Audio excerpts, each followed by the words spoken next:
Hey everybody, Mo Bunnell here. You know me, your host here at Real Relationships, Real Revenue. Treat for you today, best-selling author, book industry expert, person that's an expert at actually having positive economic outcomes, like let's just say making money with your expertise, to the point where my favorite book of Jeff's is Real Artists Don't Starve, but there's a whole bunch of other ones. So I've got Jeff Goins with us today. Jeff, thanks for being on the show. Hey, Mo. Good to be here. Yay! So, we'll go through our normal format. You've prepped, I've prepped, all that kind of stuff. I thought it might be cool for you to share the Michelangelo story. I've heard you say this live once. I was like hanging on every word. It's the opener to Real Artists Don't Starve. I just think our audience, people that have one foot in some deep expertise and one foot into winning the next piece of work, that's a really tough role to be in. And I think the Michelangelo story could be super interesting. So can you give us the 12-inch extended remix version? I think this is worth some time. I just actually, I bought a vintage record player recently, and I pieced together this vintage hi-fi system that I think you would appreciate. And Ooh, I've been I love it. Geeking out on vinyl, so appreciate that reference. Yes, the extended long play. So the back story is I live in Nashville, and I don't know, 5 to 7 years into my career as a writer, I'd sort of made it doing this thing that most people say you can't do, right? You can't make a living writing. And I was doing it, and I was doing a good job of it. And I was in this city where I was surrounded by a lot of starving artists, a lot of musicians, aspiring authors. Nashville is a big creative hub for more than just music, but certainly music too. And having succeeded some as an author, I met other successful writers, creatives, artists, etc. And I noticed that there were sort of these two groups of people. There were kind of the traditional starving artists, and there was what I came to call the thriving artists, the successful creative professionals. And I noticed that they were doing very different things, but the level of talent that they had was very similar, right? So I didn't notice a big disparity of talent between the musicians in Nashville who had made it and the ones who were still struggling to get a record deal or whatever. They were both very qualified, talented, creative people, but the stories that they were telling themselves were radically different, right? The thriving artists were telling themselves a story of possibility. And because they'd made it, that they believed that, what more was possible. And the starving artists, people who were struggling, were telling themselves a very different story, which was basically, you got to get lucky. It's not fair, blah, blah, blah, blah.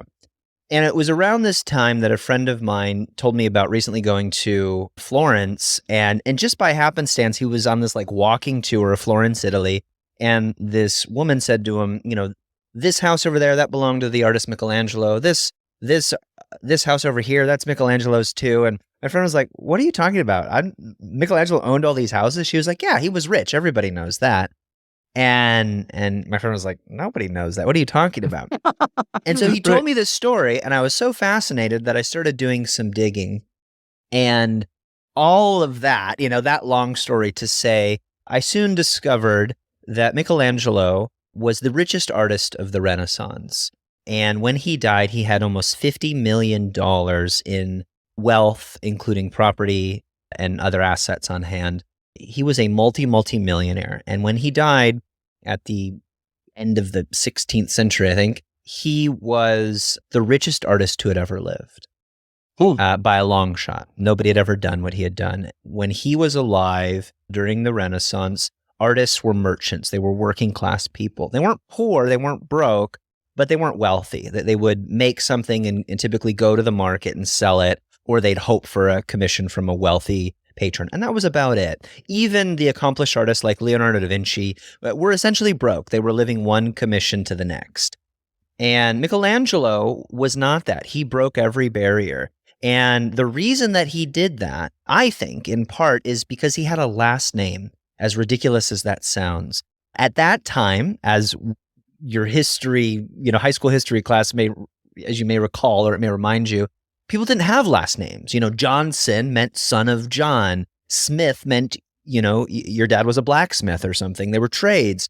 But some people, special people, wealthy people, could afford last names. They had surnames. And Michelangelo had a surname. It was Buonarroti.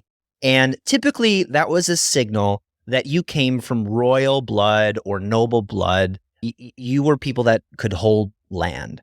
And all of his life growing up, Michelangelo was told by his father and by his siblings and relatives, we came from nobility. And the oldest brother in the Buonarroti family joined the priesthood. So he was not going to provide for the family. He was taken care of, but he wasn't going to be taking care of anybody. That's a different sort of class of people. And so that the next son in the birth order was Michelangelo. And so it was incumbent on him to restore the family name to its former prestige. And so he decides to become an artist. And as the story goes, his dad is beside himself, just, pissed off that Michelangelo has decided to be, a working class merchant when he's supposed to restore the, family name to its former prestige. And so he decides to become an artist, but everything he does in his career is kind of the opposite of what his peers are doing.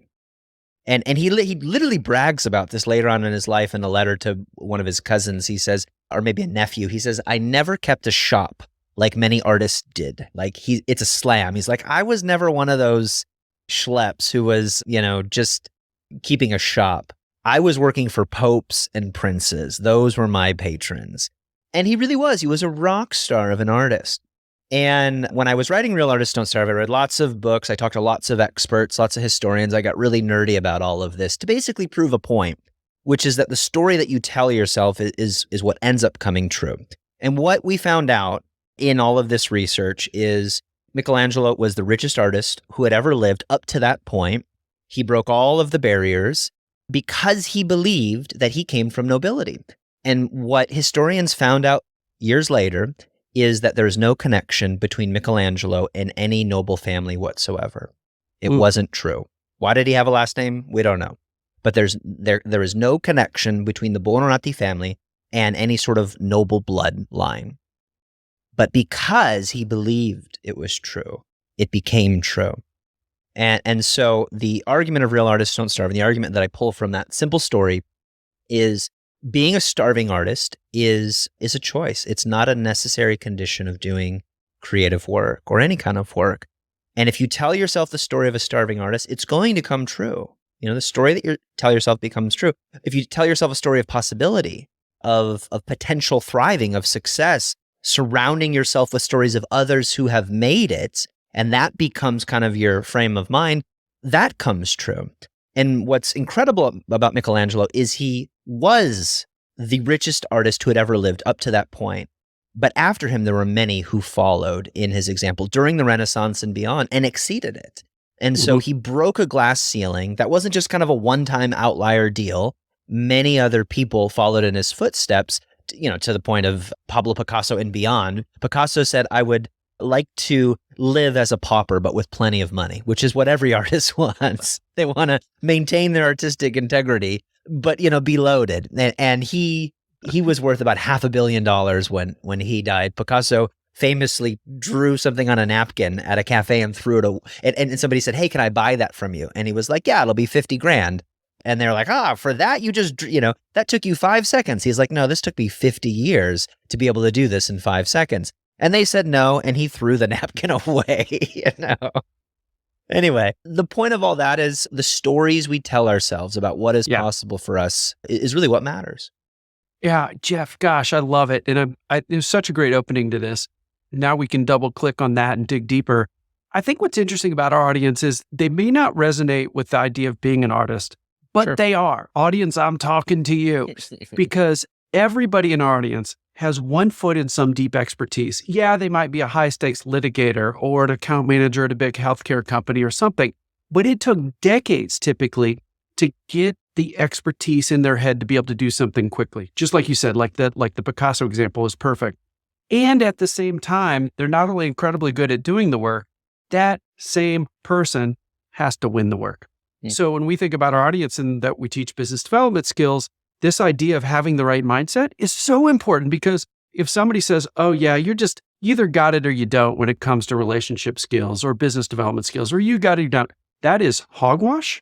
And show me anybody who's a great rainmaker, and I will show you somebody who sweated every detail. They learned it and they earned it. So let's go deeper on that, because this story about Michelangelo, I think I was saying Michelangelo my whole life, but I guess it's totally. Michelangelo. Ninja Turtles. But yeah, it's so important. So then the rest of your book and in some of your other work too talks about, what do people do that actually help them build an ecosystem, build relationships, build a book of business, build a platform. What's your advice to folks who are deep in expertise and also have to win work? What's your top of mind about what they should do to meet the right people and win the work they want to win? Well, I mean, you're more of an expert at this than I am. It's fun to tell stories about Michelangelo. Maybe we'll pull on that thread a little bit more. Yeah. There's a story about him becoming an apprentice, which is sort of a sales thing he had to do early on in his life. So remember, he's going through life kind of as an underdog, but as an underdog who deserves to be on top. That's his mindset. And so every decision he makes, he has that mindset about him. He's going, I've got to return my family to glory. And artists typically don't make much money. So I'm going to have to be different because this is what I want to do. This is my calling. I'm not going to choose something else. I'm going to do this, and I'm going to do it differently from how all my peers are doing. And so at about 12, 13 years old, maybe as old as 14, he decides he needs to he wants to be an artist, and he's got to go get an apprenticeship. He's a little bit late in the game. He's a year or two late. And that's everything. Because typically at this point, wealthy families would send their kids to some sort of master artist or artisan. They would pay that artist a bunch of money, and then they would often live with the artist, work with them, and get an education from about age 12 to about age 18, right? So kind of like middle school, like our version of middle school, high school. And you would learn that trade for the greater part of a decade. Then you'd go out and practice it for a few years. And if you were good enough, you got to join the guild and become a master. That was the process. Took about 10 years all in all. So Michelangelo is a year or two late to this game. He goes to one of the best artists in Florence and he says, "Hey, I want to be an artist and you need to let me into your shop."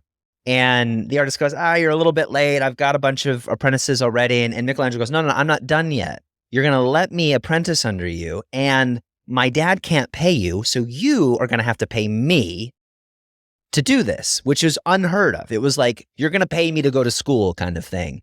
And this guy, his name was Domenico Ghirlandaio. He was so taken aback, the story goes, that he was kind of impressed. And he was like, "Okay, kid, you're hired." And this opens a door for him that eventually leads to Michelangelo becoming one of the resident artists in the palace, in the Medici palace. And Lorenzo de' Medici is essentially the Prince of Florence. He's the richest guy in town. And once he gets in there, all kinds of connections happen. He ends up working for a pope because the pope is one of the kids that he's growing up with in the Medici household. Eventually he becomes pope. One becomes a prince, another becomes a queen. He builds his network. And the way that he builds his network is by being different, and being bold. And I like that you said everybody's an artist in their own way. And that's absolutely true. To be an artist at your craft, at your profession, whether you're a lawyer or you're running a plumbing business or you're a musician or whatever, really what you want to do is you want to understand what are the rules, right? Like, how does somebody win at this game, right? How do I be the best plumber? Like, how do I make a solid, 7-figure annual income as a plumber, whatever it is, And then I think the best of the best, to truly be an artist, to be unique, to establish your style, you have to understand the rules, and then you have to artfully break one of them. Not all of them, because if you break all of them, you're destitute. But the people who really stand out from the competition, obviously, do something different from what everybody else is doing. And that's how you plant a flag in the ground. It's how you become truly unique and truly interesting, is you do something nobody else is doing. And the world is so big and it's so easy to find a plumber, to find a lawyer, to find a whatever. You've got to do something different, that is not for everybody, but that is for somebody. And when that somebody finds your work, they go, yeah, this is for me. The days of trying to be the Walmart of your industry are over, because Walmart did that. Amazon's doing that. You don't want to do that. You want to do something unique to you that you can win at. You want to play a game that you can win at. And we see this in the lives of great artists and certainly great entrepreneurs. Look at Richard Branson. He's not trying to be the best at anything except at being himself.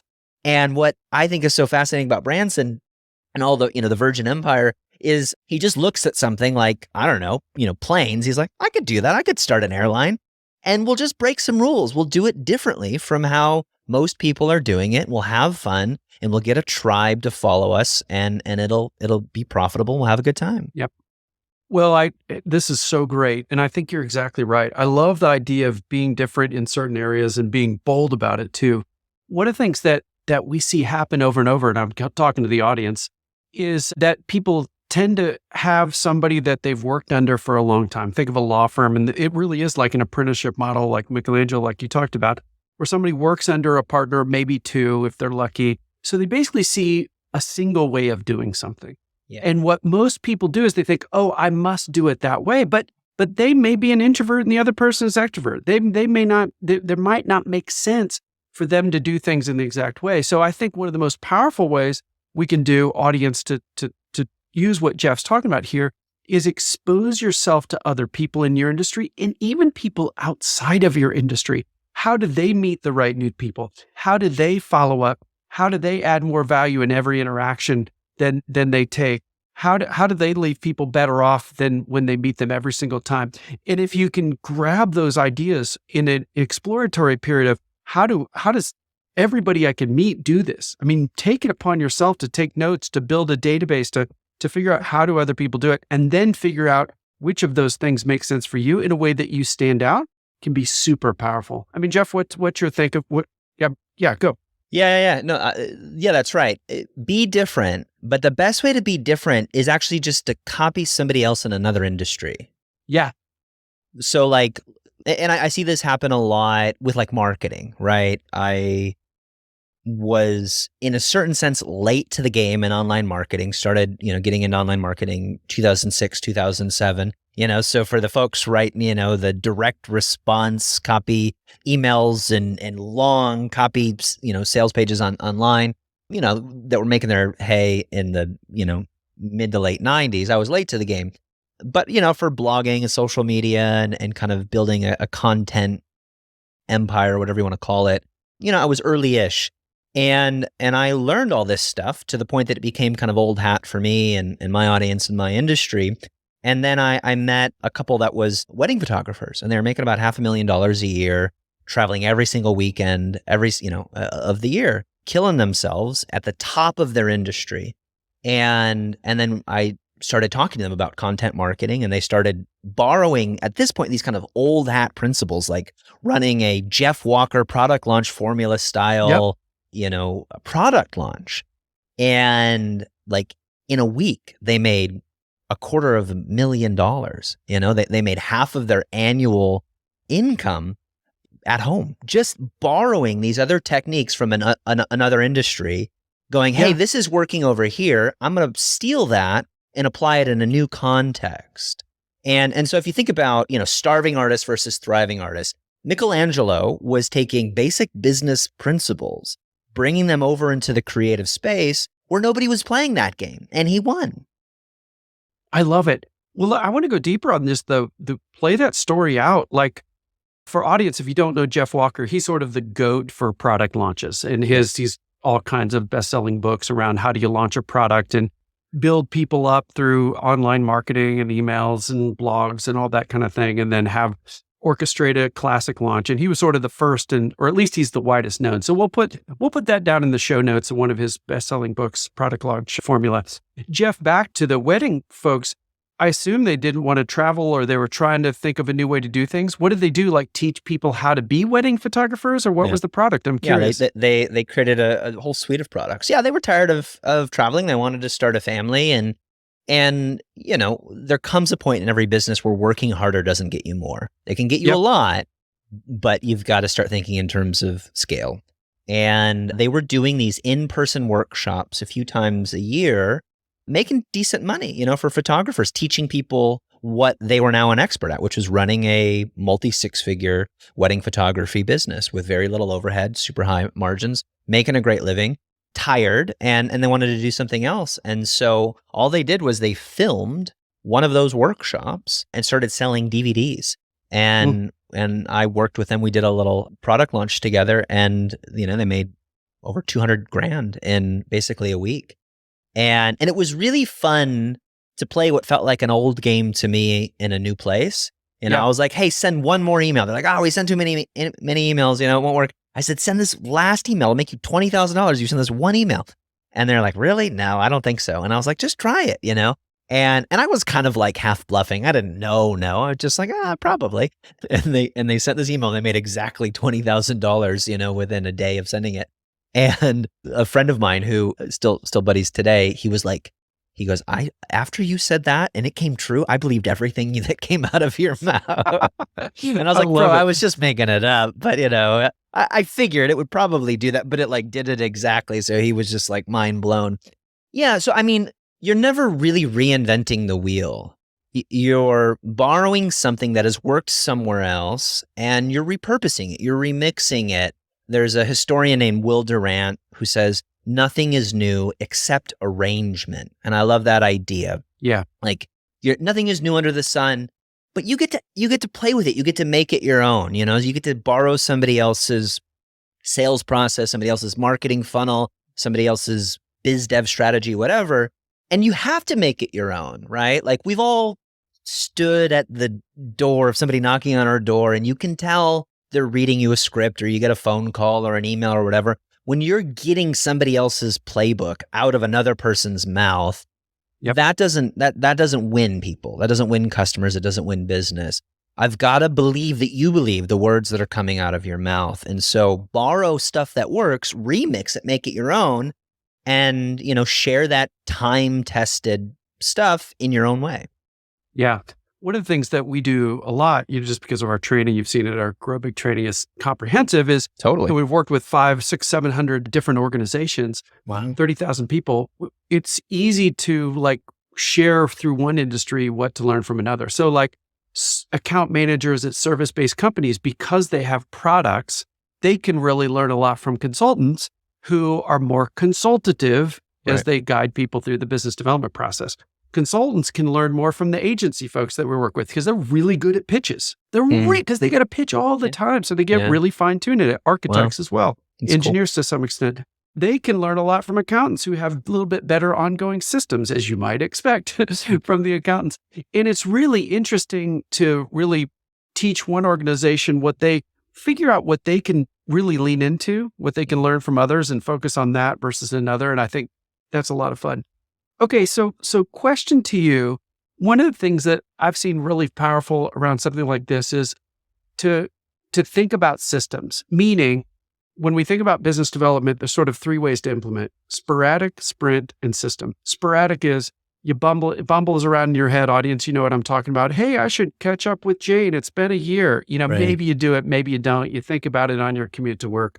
Not a good way. That's sporadic. Sprint. I'm going to reach out to X many people in the next Y weeks because I really need to get the pipeline going. Yeah. That's better than sporadic, but the problem is it has an end date and it creates sort of a roller coaster effect of busy, not busy. The best way is systems. And that's where whatever method you're thinking about, you figure out how can I do a little bit every single week or whatever cadence you choose. And you're going to do that thing without fail. Almost like working out the same, 3 times a week intensely is going to keep you in shape over a year as opposed to nothing, something, nothing, something. So Jeff, what's your take on systems? Any advice you would have around that? Yeah, I think you have to find systems that work for you and work for your workflow. I made a dramatic shift from basically selling info products to doing more agency style work as a writing collaborator, ghostwriter. We've been running a writing and editing agency for the past few years now. And I kind of just thought...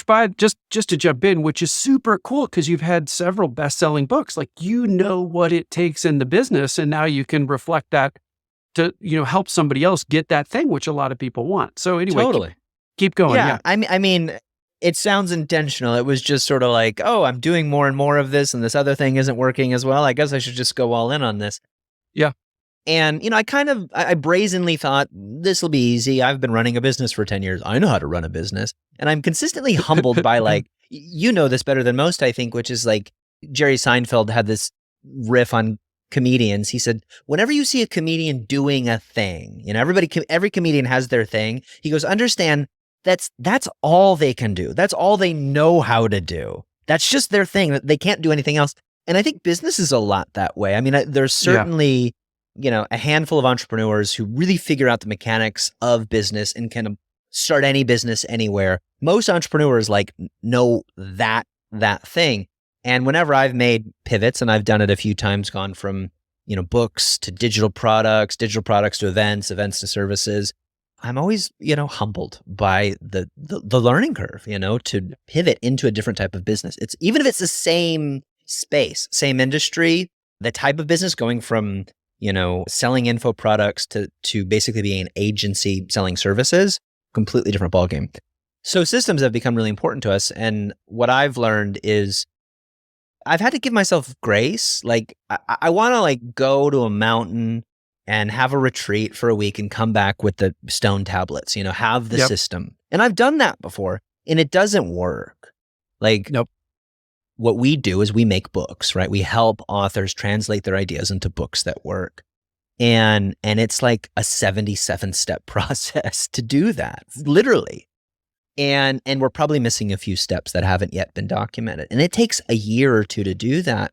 And so I've written about a dozen books in the past 2 years, either with a team or by myself. That's working insane, by the way. Yeah, Wow. yeah, with an author. Mind-numbing to me. Yeah. And I'm just now getting the hang of it, like going, I kind of know what needs to happen, because there was so much muscle memory that I would just do it. Like I would be working on a book and I would run into some sort of obstacle and I wouldn't know how, and I would figure out a way to work around it. And I've been documenting that whole process, but it has taken 2 years to get it all down. And I think it was Rory Vaden. I don't know if you know Rory. If not, you should know him. He wrote a book called Procrastinate on Purpose. And he talked about this. He talked about systems and he talked about scaling in your business. And he said, most people grossly underestimate the cost. Most business owners underestimate the cost of doing something themselves. Like the long-term cost of, I'll just fix it. I don't want to teach somebody how to do it. I'll take a sales call. Yep. I'll just do it. It is true that it's faster. They grossly underestimate the long-term cost of just doing that. And they overestimate the amount of time it will take to teach somebody else to do that thing. And it takes a lot of time, granted, to document something. But once I teach you how to do the thing the way that I do it, I never have to worry about it again. And so in that book, he really makes a case for investing a good amount of time into documenting your process so that you can systematize it, but give yourself space to do it. It's not going to happen, in an offsite. It's going to take whatever a project cycle looks like for you. It's going to take several cycles to begin to have a sense of how this thing works, but it's worth the investment. Yeah. Yeah, I want to double click on this because this is super important. I was in Canada with one of our other facilitators. Her name's Ashley, and we were preparing for a big speech that we had the next day. It's a couple months ago. And she just looked at me and just sort of out of the blue, like I think the food had arrived and we pushed the laptops aside and we're just having more of a, hey, we're going to eat now and not like work in PowerPoint or whatever moment. And she said, I'm just going to tell you something. She's like, the fact that you have brought in these 15 or so, at that point, we're adding more now, but 15 people that can facilitate and coach our content. She said, she said, very few people do that. And she says, in my experience, it's because of their ego. They feel like they have to do the thing, whatever the thing is. And that really struck me, Jeff. Like I hadn't thought of it that way. Cause for me, it's like, how in the world can I have an impact how can I have the biggest impact on the world if I'm the only one teaching our stuff? That was my mindset. But she said that's just not normal because most people sort of get in their own way. And I reflected back on that later that weekend. And I thought, you know what? It has been a lot of work to build a certification process that's like 100 hours long that somebody has to go through to be able to teach our stuff, to actually have them get the reps, to co-facilitate for months before they can lead something on their own. There's a whole ramp of things that have to happen. But like this week, thank goodness that's the case, because I had a sports injury. I couldn't fly to New York for something I wasn't going to lead anyway. But we've got 2 people leading a huge training right now as you and I speak in New York. We've got a team in Florida, 2 people running a big Grow Big Leader training. We've got several hundred people that 6 of our team's going to be at Wednesday, leading a big healthcare company through a big annual event. Like there's a couple other events going on around the world this week that I'm not a part of. We're able to impact the world, and it wouldn't have happened if we didn't have those systems. So anyway, that just popped in my mind. Your thoughts? Yeah, I know. I love that. And it may be ego, but I don't think very few business leaders are going, I'm the only one that can do this. I'm so special. Screw everybody else. I'm not sharing my secret sauce. I think most business leaders, most experts are going, look, I've done this for 25 years. Who else is going to do this as good as I can do it? And that's legitimate. Like that's a legitimate objection. And as you pointed out, it actually takes a lot of time, a lot of care, and a lot of intentionality to not replicate yourself, but to replicate your process and the end result, right? To have that kind of quality assurance. Like I'm a pretty good writer. I've been doing it for a long time. I get better with each book. I have a command of this craft that just takes time. And what I'm noticing though is it's not impossible. It's not impossible for somebody else to do. I'm not special in the sense that, I was born this way. I just put a lot of practice into it, and you can replicate this process. We are doing that. And as you indicated, it just takes time and effort. It doesn't happen by accident. And I think, going back to that old apprenticeship model, you have to have a process. We're talking about scaling your services and knowledge and expertise. You've got to have a process that invites people into this, a rigorous process that is not just like, okay, you go do it, because that's not responsible. I mean, I could scale by letting lots of people do mediocre work, and that would work for a while. I could outmarket my competition, but eventually, like if the product is just not that good, it's just not that good. And so you've got to invite people into your process, and you kind of have to walk them through some of the same challenges. You have to simulate the challenges that you faced in your career where you learned all of this knowledge if you're trying to teach somebody else something. And whether it's a certification process, whether it's an apprenticeship program, plumbers still, electricians still have apprenticeship programs, some sort of process that qualifies you to do this work. And not everybody gets through it. That's important. Otherwise, you're just handing out degrees to everybody. And part of what makes the work good is that not everybody can do it, but you can get more than just you to do it. And I think just having some patience, that may take months, if not years. That's right. That's right. And it is a go slow to go fast kind of approach, because there are some times where, to your point, it is faster to do the work yourself in the short term. But not necessarily in the long term. And so the thing I want to go to next, and what your thoughts on this is, that I think we've hit the nail square on the head around creating systems. I think some of our conversation here have been creating systems around doing the work. I would argue people also need systems around winning the work. And that means an apprenticeship model, a certification, a teaching, some kind of methodology that not only teaches the doing of the work, but also the winning of the work. And how do you scale that? What are your thoughts there? When you talk about winning your work, you're talking about sales, acquisitions, bringing business in, yeah? Business development, yep. Yeah, I'm in with our business right now. I'm in that transition process of documenting what I do, because I'm the main salesperson right now. Building a system for it, and then trying to replicate that. And I think that's been hard for me because I'm a nice guy, and I just use my, niceness to kind of win people over. And it's hard to, see the outside of the box when you're inside it.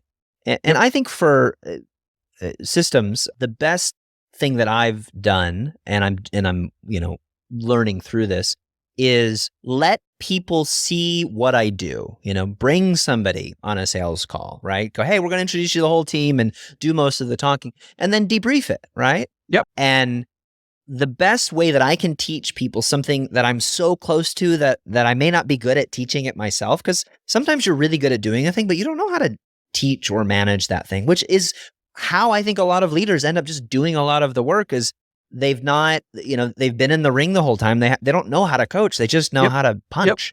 It's so obvious to them. They almost sometimes can't articulate it even. Cannot. Yeah. World-class athletes don't always make world-class coaches. They sometimes do, but that's a whole other craft.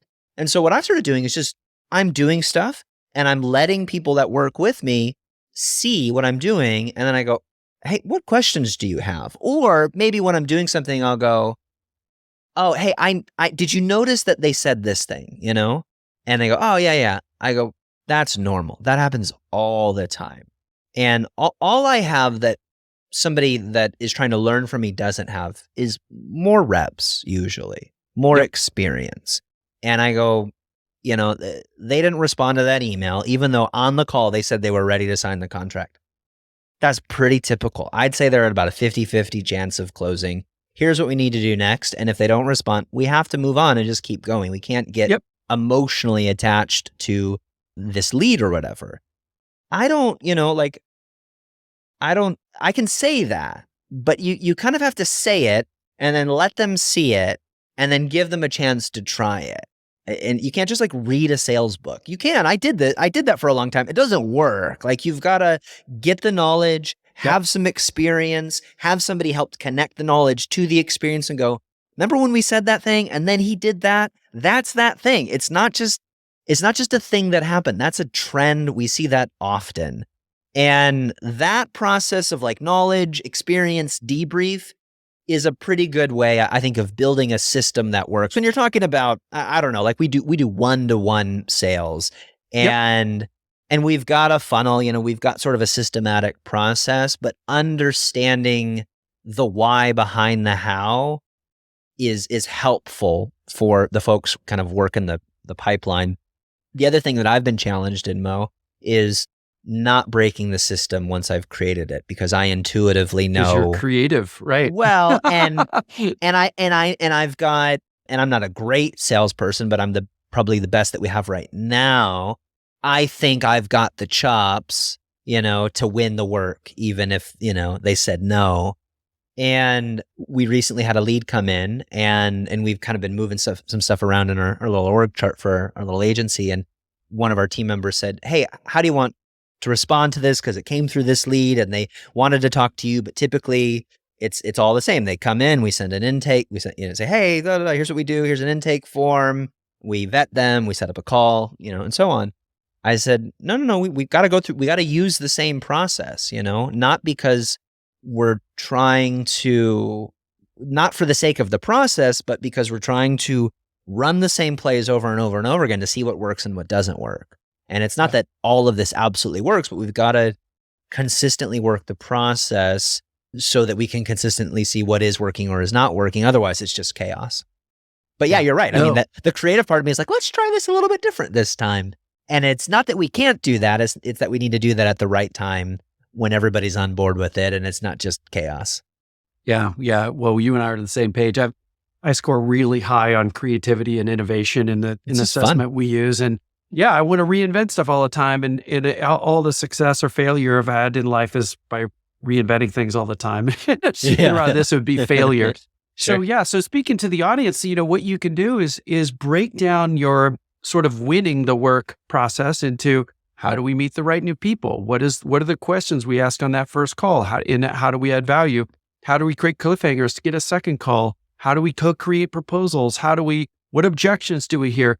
How do we overcome them? All the way through the winning of the work. And whoever you're apprenticing, break things down into plays, if you will. I like that word, Jeff. And then have them document what they're learning, have them build the database of how it works, because we learn better when we're the ones synthesizing everything. And then you can overwrite, you can tweak and things like that. So, all right, Jeff, I want to move to some rapid fire questions here at the end. These are super fun. Audience loves them. Lots of great feedback on these. So first of all, what is your personal system to keep learning? I'm so curious. If somebody mentions something, a book, an idea, or whatever, I write it down and I try it. I investigate it. And if I get a few pages in, a few minutes in, a few whatever in, and I'm just not feeling it, I give myself permission to quit. And for a long time, if somebody recommended a book, I'd read the book. I would hoard the knowledge.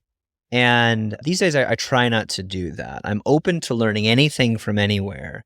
And I give myself permission to quit or not finish it. The most important thing I can do is learn something new from someone else or somewhere else and apply it and see if it works for me. And so my system these days is not hoarding knowledge. For a long time, I'd read all the business books. I would have all these ideas, but they weren't really tested. And I had, 90% of what I knew was not being tested, and I was learning too much and not doing anything with it.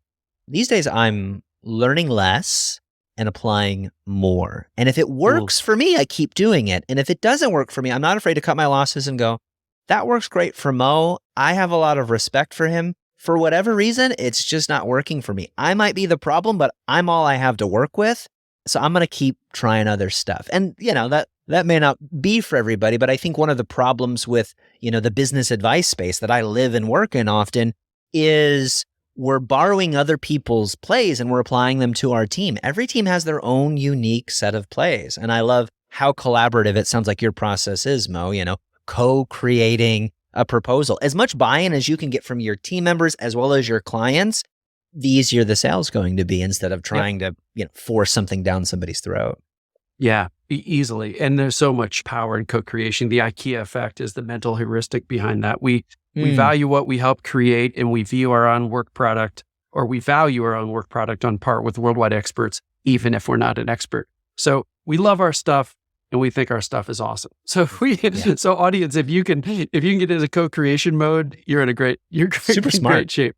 Yeah. Yeah. And it's faster. Like, just a quick nut on that. We'll go to the next question. But one of our high-end sort of tier one consulting clients, we had a bunch of people on a call and said, hey, just on average, how long do you think it takes to write a proposal? In total people hours, people are like, they're super analytical. So they're doing back of the envelope math. And we got anything from 50 hours to 500, but the average seemed to be about 200 hours. What? 200 hours of people time. Man, I would rather have them be, and we talked about this and they agreed, I'd rather have them be 2 hours at a whiteboard with the client, mapping out how we're going to do the work, as opposed to 200 hours on our own. It's 2 orders of magnitude less and more efficient. Like, that is a beautiful thing. I love that. All right. So you touched on this next question a little bit, but I really want to hit this one because I think this is my favorite question of all of them. What lies do you hear people telling themselves that get in the way of their own success? I think there's two. And I mean, I think it applies to everything from, business to relationships and all things in between. One is I'm special. And I think that's a big one if you're leading something. Who else is going to do this work? It has to be me. I don't, I'm special. And that also applies to your problems, right? If you're special, you're the only person who has ever experienced the problems and challenges you're currently facing. And therefore, you're the only person who can solve those problems, right? And that's hard if you've got to find the solution inside of you instead of out there in the world, observing people. So there's two pieces of this, right? One is I'm special, and that kind of puts blinders on, that isolates you, makes you feel lonely, burns you out. It doesn't lead to long-term success in any capacity, If you're special and the troubles that you're having in your marriage, nobody else has ever had, you're kind of screwed, or it's up to you to figure out how to get through this. And as Einstein said, the same level of consciousness or awareness that caused the problem cannot solve it. So unless you have some sort of Buddha moment, it's going to be hard to work beyond that. But if you're not that special, and lots of people have lived before you, and lots of people alive right now are experiencing similar problems and challenges as you're currently facing, then there's a good chance you could observe the lives and work of other people, see what they're doing, and borrow some of those things. And I like to say, if you don't want what somebody else has, don't do what they're doing, right? Like if if I go to your house and I meet your kids, Mo, and I go, his life is not that great. I should not do what Mo does, right? But if I admire certain aspects of your life and work, it wouldn't be a bad idea to copy some of the things that you're doing because some of that work is probably going to lead to those results. The second lie is it's somebody else's fault. And it probably is. There's probably some truth to that. And it is just not helpful. Like, it just doesn't matter. Because if my problem is somebody else's fault, then they hold the keys to solve it, right? And in client work, that's a big deal for us. An old colleague of mine, I think, was quoting, I don't know, Toyota or something, and they basically, their motto was, "We are sorry for letting you fail," right? Like, if a client doesn't meet their deadline, that is our fault, right? We are so sorry that we let you break your commitment to us, kind of thing. Just total deference. And as a service provider, it really doesn't matter who's right. I don't get paid to be right. I get paid to deliver the product. And I get paid to deliver a great process all the way throughout. And I'm learning this as I go, but this has saved, projects that have gone completely sideways, clients who are, threatening to get a total refund, which is not a thing that we did or, do or agreed to.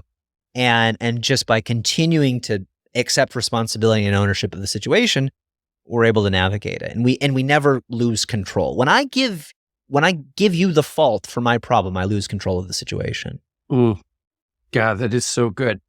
All right, last question. Fan favorite. Are you ready, Jeff? Yes. Here we go. And for our audio listeners, you're going to hear this. It's time for the super powerful inspirational nudge. Cheesy, spin for short, Jeff. So here's your rando question at the end, and it is, God, I tell you what, there's something with our wheel because a couple people have got this. What have you learned today? Oh, I wrote this down, actually. Co-create proposals with clients, Yeah. Instead of, sometimes we do that organically. The best times we do that organically, and everything is, I don't know, it's interesting because on one hand, you're told, don't customize, sell one thing over and over and over again to different people so that you can get really good at that. And that makes sense. And every client wants to feel special. They want to feel like you've created something special for them. But, the biggest dead ends are having a discovery call with somebody and them going, well, just send me a proposal, right? And rarely does that lead. Sometimes it does. Usually it just kind of sits on their desk for 6 months and it's like, well, see you later. Yeah. But when you just kind of get into a vibe, and it usually takes more than one conversation, and they feel like they're in control and they're telling you what they want to happen, and you write all that down and go, here's what that looks like. Here's the price that you said. Be like, are we ready to go? But I love that. 2 hours on a whiteboard is better time spent than 200 hours. That's crazy. I don't spend 200 hours on a proposal, but these are like multi-$10 million. Yeah, right. but we may spend 5-10 hours writing it up, tweaking it, rewriting it, reviewing their red lines, following up via email, doing another call. So I love the idea of front loading that process. Understanding, obviously, you may waste 2 hours, but in the aggregate, you're saving time. Yep. Well, and in talking to the audience, I think what's so powerful about this is if I think in your version, you might be able to do this in a half hour or 45 minutes. It doesn't have to be hours. Yep. But if they're not willing to spend that time with you co-creating, they were never going to buy anyway. And I think that's the trouble of the send me a proposal request is you have no idea. They're somewhere between I'm not interested at all and I'm super interested and you don't know where. But if they'll spend 45 minutes with you on a Zoom call, okay, now we know that they're at least mildly interested and we can co-create. And they've got some sunk cost bias going on at that point too. I've already spent some time with them. They've given me their time. Yeah, I love that. Yeah, super cool.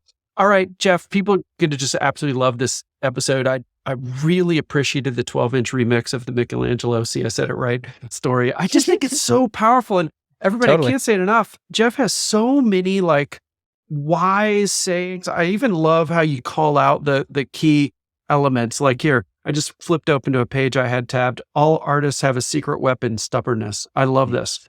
And you just make it super easy to apply everything in this book. But you've got all these other books and Anyway, where should people go to learn more about you? Not only your books, but also the ghostwriting business and everything you're doing.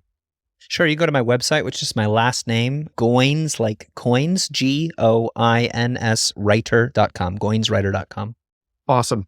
And given our context today, would you steer people to certain books or certain, if they're interested in ghostwriting, they should go to, is it Goins Writer? Like give us a little more detail around what people should look for to get more of you in your big brain. Sure, yeah. No, I wrote Real Artists Don't Starve for artists and non-artists alike. And the idea was you can and should use your creativity to succeed in the work that you do. And that book is sort of a list of greatest hits from traditional artists like Michelangelo, Picasso, but also people like Jim Henson, Steve Jobs, John Lasseter, kind of business creative examples as well, how they used creativity in a business context or how they use business in a creative context to succeed and thrive. So fun book, lots of fun stories, as you mentioned, lots of historical anecdotes. And the name of our agency where we help people plan, write, and edit books is Fresh Complaint. We talk about that on my website, but if you want to go directly to that, that's freshcomplaint.com. And the idea there is I think every book, every idea should be a fresh complaint. It should be a way of picking a fight with something that's wrong with the world and proposing a solution. Yeah, that's awesome. And I will say that, just saying this to our audience, that writing a book has been one of the big unlocks for us, like the book Snowball System. Seems like it's a good time for a product placement, don't you think, Jeff? Totally.